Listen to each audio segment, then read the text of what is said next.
بسم اللہ الرحمن الرحیم۔ السلام علیکم معزز طلباء کرام، آپ سب کیسے ہیں؟ آج ہم معطا امام محمد کے سبق نمبر 269 کو پڑھیں گے۔ آج کے ہمارے سبق کا عنوان ہے جنین کی دیت کا بیان، یعنی پیٹ کے بچے کی دیت کا بیان جو ہے وہ ہم پڑھیں گے۔ آج کے سبق کا جو باب ہے وہ بھی اسی عنوان سے ہے کہ باب دیت الجنین، کہ جنین جو بچہ ہے پیٹ کا اس کی دیت کے حوالے سے یہ باب ہے۔ امام محمد رحمۃ اللہ علیہ اس باب میں 2 حدیثیں ذکر کرتے ہیں اور اس کے بعد پھر اپنا نقطہ نظر بھی پیش کرتے ہیں۔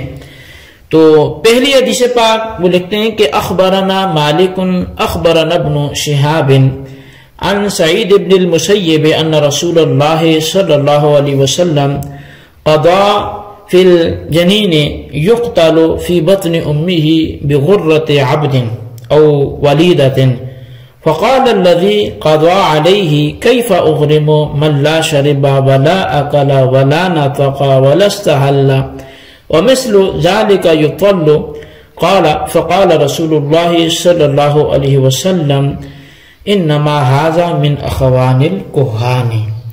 امام محمد رحمۃ اللہ علیہ آپ بیان فرماتے ہیں کہ امام مالک نے ہمیں ابن شہاب سے خبر دی ہے اور وہ سعید بن مسیب رضی اللہ تعالیٰ عنہ سے خبر دیتے ہیں کہ نبی علیہ السلام نے پیٹ میں موجود بچے کے قتل کیے جانے پر ایک غلام یا لونڈی بطور دیت ادا کرنے کا حکم دیا۔ جس شخص کے خلاف آپ نے یہ فیصلہ دیا وہ کہنے لگا کہ میں کیوں کر ایسے کی دیت دوں، چٹی دوں کہ جس نے نہ کھایا نہ پیا نہ بولا نہ چیخا نہ چلایا، ایسے کی تو کوئی دیت نہیں ہونی چاہیے۔ تو آپ صلی اللہ علیہ وسلم نے اس بندے کا یہ کلام سن کر فرمایا کہ یہ کاہنوں کا بھائی ہے۔ اخبرنا مالک اخبرنا ابن شہاب عن ابی سلمۃ بن عبد الرحمن عن ابی ہریرۃ ان امرأتین من ہذیل استبتا فی زمان رسول اللہ صلی اللہ علیہ وسلم فرمت احداہما الاخرى فطرحت جنینها فقضى فیہ رسول اللہ بغرۃ عبد او ولیدۃ۔ امام محمد رحمۃ اللہ علیہ فرماتے ہیں کہ ہمیں امام مالک نے ابن شہاب سے اور وہ ابو سلمہ بن عبد الرحمن سے اور وہ حضرت ابو ہریرہ رضی اللہ تعالی عنہ سے بیان کرتے ہیں کہ قبیلہ ہذیل کی 2 عورتیں نبی علیہ السلام کی دور اقدس میں جھگڑ پڑیں۔ ایک نے دوسرے کو پتھر مارا کہ اس دوسرے کے پیٹ کا بچہ باہر آ گیا، تو نبی علیہ السلام نے اس میں ایک غلام یا لونڈی بطور دیت ادا کرنے کا فیصلہ فرمایا۔ قال محمد وبهذا نأخذ اذا ضرب بطن المرأة الحرة فألقت جنينا ميتا ففيه غرة عبد او امة او 50 دينارا او 500 درهم نصف عشر الدية، فإن كان من أهل الإبل أخذ منه 5 من الإبل، وإن كان من أهل الغنم أخذ منه 100 من الشاة نصف عشر الدية۔ امام محمد رحمۃ اللہ علیہ یہ 2 احادیث ذکر کرنے کے بعد مسلک احناف کو واضح کرتے ہوئے اپنا نقطہ نظر لکھتے ہیں کہ ہمارا احناف کا مسلک یہ ہے کہ اگر کسی حاملہ عورت کے پیٹ پر ایسی ضرب لگائی کہ اس کے پیٹ کا بچہ مردہ حالت میں باہر نکل آیا تو اس صورت میں مارنے والے پر ایک غلام یا لونڈی ادا کرنا لازم ہے، یا 50 دینار یا 500 درہم ادا کرے جو مکمل دیت کا 20واں حصہ ہے۔ اگر مارنے والا اونٹوں والا ہے تو اس سے 5 اونٹ لیے جائیں گے، اور اگر بھیڑ بکریوں والا ہے تو اس سے 100 بکریاں لی جائیں گی جو مکمل دیت کا 20واں حصہ ہے۔ اچھا، اب ان 2 عدد روایات میں ایک ہی واقعے کو مختلف الفاظ اور نہج سے بیان کیا گیا۔ اصل واقعہ کچھ اس طرح ہے کہ ایک آدمی کی 2 بیویاں تھیں، جس کا بعض نے جو ہے وہ عمر بن نابغہ نام بھی لکھا ہے. تو ان دونوں میں سے ایک کا نام ام عفیف اور دوسری کا نام ملیکہ تھا. یہ باہم لڑ پڑی دو بیویاں.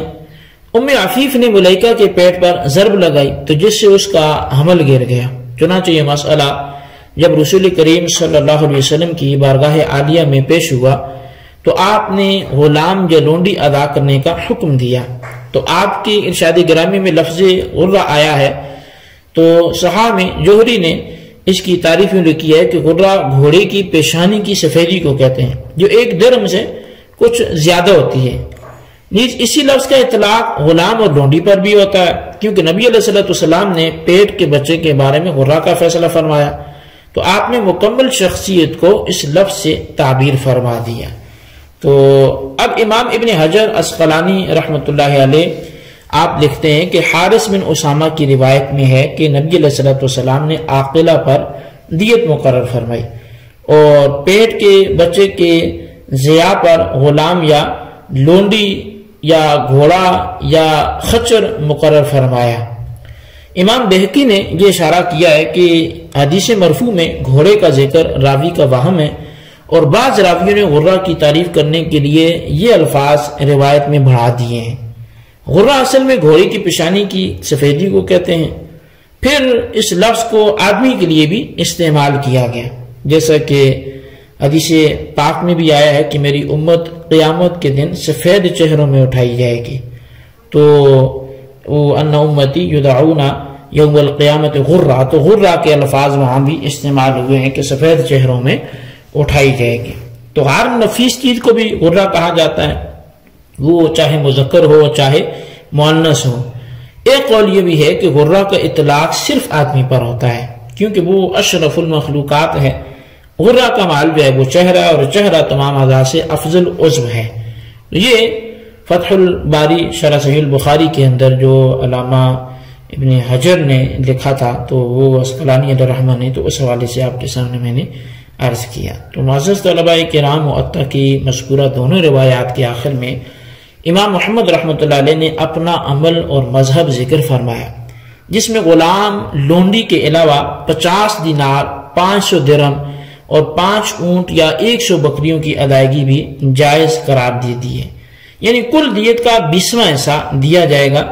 اس سے قبل آپ نے امام اعظم کا مسئلہ پڑھا ہے کہ آپ دیت کی ادائیگی صرف 3 چیزوں پر منحصر مانتے ہیں: اونٹ، سونا اور چاندی.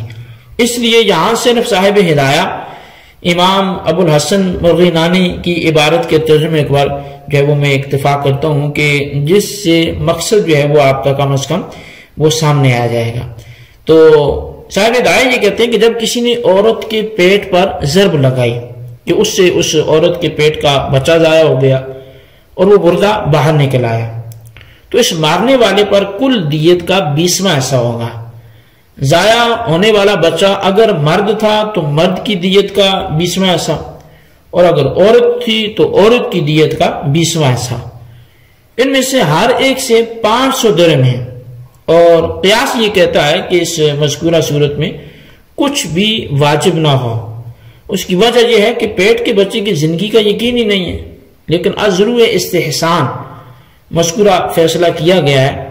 اور استحسان کی وجہ یہ ہے کہ نبی علیہ السلام نے پیٹ کے بچے کے ضائع کیے جانے پر فرمایا کہ ایک غلام یا لونڈی کا غرہ ہے یا اس کی قیمت 500 درہم ہے. اور ایک اور روایت میں یا 500 ہے یہ فرمایا.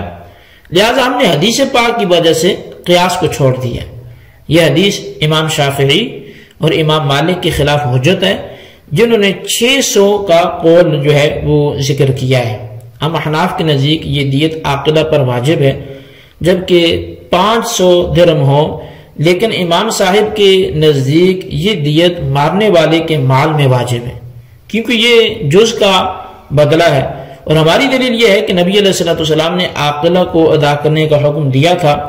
اور دوسری دلیل یہ ہے کہ یہ بدلہ جنین کا ہے جو ایک نفس ہے، ایک جان ہے، اسی لیے نبی علیہ السلام نے اسے دیت کے لفظ سے ارشاد فرمایا. یہ 1 سال میں ادا کرنا واجب ہے. امام شافعی 3 سال میں اس کی ادائیگی کے وجوب کے قائل ہیں۔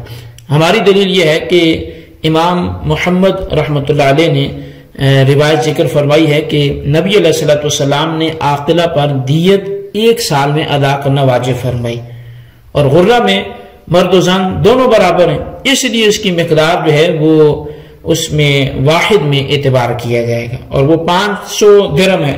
اگر پیٹ کا بچہ باہر آ گیا لیکن وہ زندہ ہے پھر مر گیا تو اس میں دیت کامل ہے۔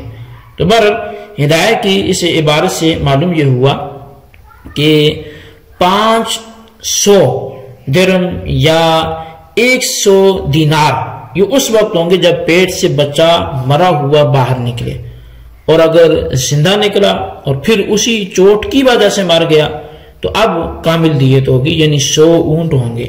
جنین کی دیت کے بارے میں معطا کی طرح ایک روایت امام مسلم نے اپنی صحیح میں بھی ذکر کی ہے، اور وہ روایت کیا ہے؟ حضرت مغیرہ بن شعبہ رضی اللہ تعالیٰ عنہ روایت کرتے ہیں کہ ایک عورت نے اپنی سوکن کو خیمہ کی چوک سے مارا اور وہ حاملہ تھی تو اس کو ہلاک کر دیا۔ ان دونوں عورتوں میں سے ایک بنو لحیان سے تھی۔ راوی بیان کرتے ہیں کہ نبی علیہ السلام نے قاتلہ کے اسباب پر مقتولہ کی دیت اور اس کے پیٹ کے بچے کے بارے میں بطور تاوان ایک غلام یا لونڈی دینا لازم فرمایا۔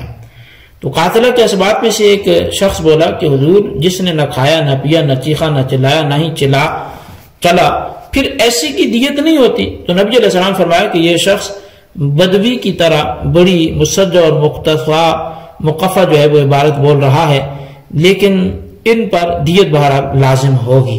یہ صحیح مسلم شریف کی روایت آپ کے سامنے پیش کی۔ تو میرے معزز طلبہ، اس حدیث پاک میں نبی علیہ السلام نے مقتولہ عورت کی دیت قاتلہ کے اسباب پر لازم فرمائی ہے، لیکن آپ نے دیت کی مقدار کا ذکر نہیں فرمایا، کیونکہ ان دونوں عورتوں کی دیت پر کافی مضامین اور کتابیں تصنیف کی جا رہی ہیں۔ کوئی یہ کہتا ہے کہ عورت اور مرد کی دیت برابر ہے، وہ اس موقف کے دلائل پیش کرتا ہے، اور کوئی عورت کی دیت مرد کی دیت کے نصف کا معتقد ہے، وہ اس پر شواہد پیش کرتا ہے۔ تو بہرحال حقیقت یہ ہے کہ اس حوالے سے آپ کتب فقہ کی جو ہے وہ اگر مطالعہ کرتے ہیں اور اس کی آپ نظر رکھتے ہیں کتابوں پر، تو حق جو ہے وہ آپ کے سامنے واضح ہو جاتا ہے کہ کس کی دیت کتنی ہے۔